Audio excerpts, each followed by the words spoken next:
Magandang umaga po at live mula dito sa Pag-asa Weather Forecasting Center. Narito na nga ang lagay ng ating panahon ngayong araw ng Martes, September 16, 2025. At sa ating latest satellite images, makikita po natin na dalawang low pressure area ang nakakaapekto ngayon sa ating bansa.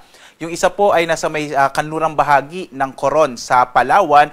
Itong low pressure area na nasa may kanluran ng Palawan ay medyo halos unlikely na po, no? Or wala nang halos posibilidad na ito ay maging bagyo. At ito'y kikilos po palayo pa rin ang ating bansa, posibleng bukas sa labas na ito ng Philippine Area of Responsibility or maaari itong malusaw habang lumalapit sa may bahagi ng Vietnam.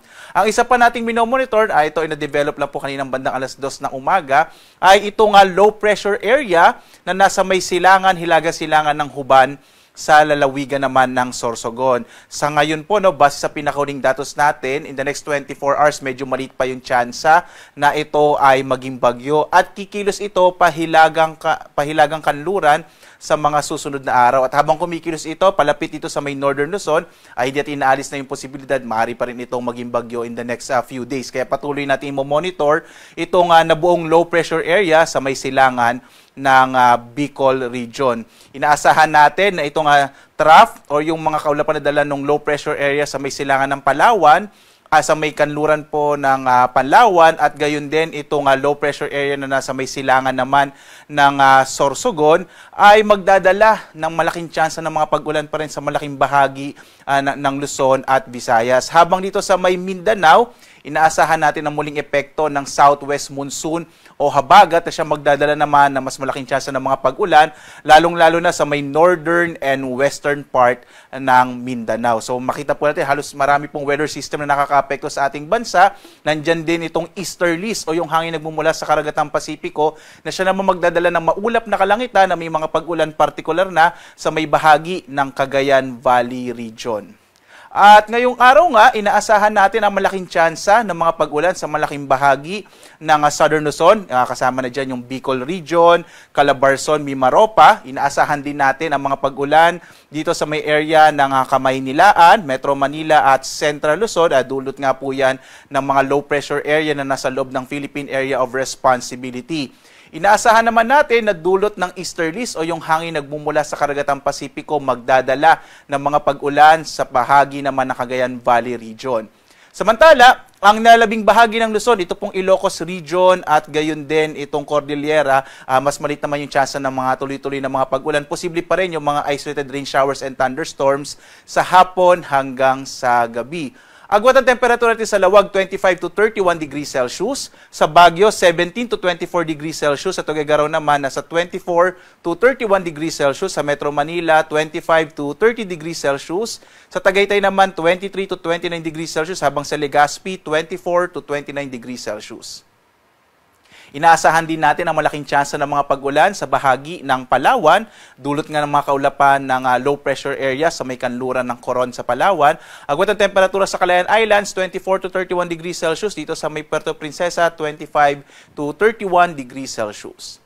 Malaking bahagi din ng Kabisayaan ay makararanas ng mga pag-ulan dulot ng low pressure area sa may silangang bahagi ng Sorsogon. Agwat ang temperatura natin sa Iloilo, 24 to 29 degrees Celsius. Sa Cebu, 25 to 31 degrees Celsius. Sa Tacloban naman, 25 to 30 degrees Celsius. At sa posibleng muling pag-iral ng hanging habagat, partikular na sa Mindanao, inaasahan din natin ang maulap na kalangitan na may mga pag-ulan, partikular na sa bahagi ng Barm, Zamboanga Peninsula, ganoon din sa may Northern Mindanao at Soc-Sargen region. Ang nilalabing bahagi naman ng Mindanao, yung Caraga at Davao region, makararanas naman ng mga isolated o pulupulong pag-ulan, pagkilat-pagulog ng bandang hapon hanggang sa gabi. Agwat ang temperatura natin sa Zamboanga, 26 to 32 degrees Celsius.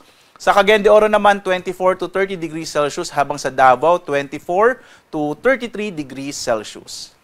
Sa lagay naman ng ating karagatan, banayad hanggang sa katamtaman na magiging pag-alo ng karagatan sa ating kapuluan. Subalit kapag po may mga thunderstorm, posible pa rin lumakas yung alo ng karagatan kaya iba yung pag-iingat, lalong-lalo na yung mga maliliit na sasakyang pandagat. So wala po tayong gale warning pero mag-ingat pa rin lalo na pag may mga thunderstorms na kung minsan nagpapalakas ng alon. Samantala, ito po yung ating inaasahang magiging lagay ng panahon sa mga susunod na araw. Bukas, posible pa rin ang maulap na kalangitan na may kalat-kalat na mga pag-ulan, pagkilat-pagkulog. sa malaking bahagi ng Luzon, dulot po nitong low pressure area na kikilos pa Hilagang Kanluran, habang posible pa rin ang maulap na kalangitan sa Western Visayas, Zamboanga Peninsula, Northern Mindanao at BARM. Ito naman ay posibleng epekto ng southwest monsoon o habagat.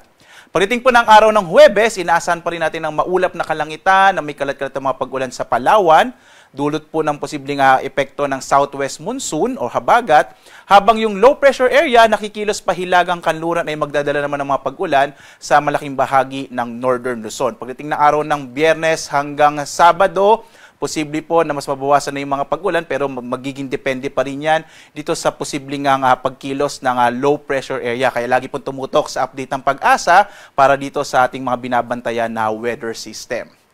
Samantala naman kahapon, naglabas po ang Pag-asa, nag-issue po tayo ng tinatawag na La Nina Alert. Ang ibig sabihin po ng La Nina Alert ay more than 70% na yung posibilidad na magkaroon po tayo ng La Nina, lalo na sa susunod na buwan, sa buwan po ng Oktubre. Ang ibig sabihin po ng La Nina ay ang karagatan po, yung temperatura ng karagatan, particular na sa may Central at Eastern Pacific ay mas malamig kesa sa normal. Ang ibig sabihin nito, posibleng magdulot ito ng mas maraming bagyo pagdating po sa pagtatapos ng taong ito. At dahil nga sa mas maraming bagyo, posible na mas mataas o malaki po yung posibilidad na mas mataas kaysa sa normal yung mga pag-ulang mararanasan sa malaking bahagi ng ating bansa. Dahil po yan sa iba't ibating mga weather systems na makakaapekto sa ating kapuluan. Muli po, ang Pag-asa at ang ating mga climatologists dito sa DOST Pag-asa ay magbibigay pa po ng mga update sa mga susunod na araw, particular na dito sa posible nga po or dito sa ating La Nina na mararanasan, particular na sa may Central and Eastern Pacific na makakaapekto sa ating bansa. Ang ating araw ay sisikat mamayang 5:45 na umaga at lulubog, ganap na 5:57 ng gabi. At sundan pa rin tayo sa ating iba't ibang mga social media platforms sa X, Facebook at YouTube at sa ating dalawang websites pag-asa.dost.gov.ph at sa panahon.gov.ph kung saan po makikita ninyo yung ating mga latest update, particular na sa mga heavy rainfall warning, rainfall information, flood advisories, mga thunderstorm warnings sa buong bansa. At live na nagbibigay update mula dito sa Pag-asa Weather Forecasting Center. Ako naman si Obet Badrina. Maghanda po tayo lagi para sa ligtas na Pilipinas. Maraming salamat po. A blessed Tuesday sa inyong lahat.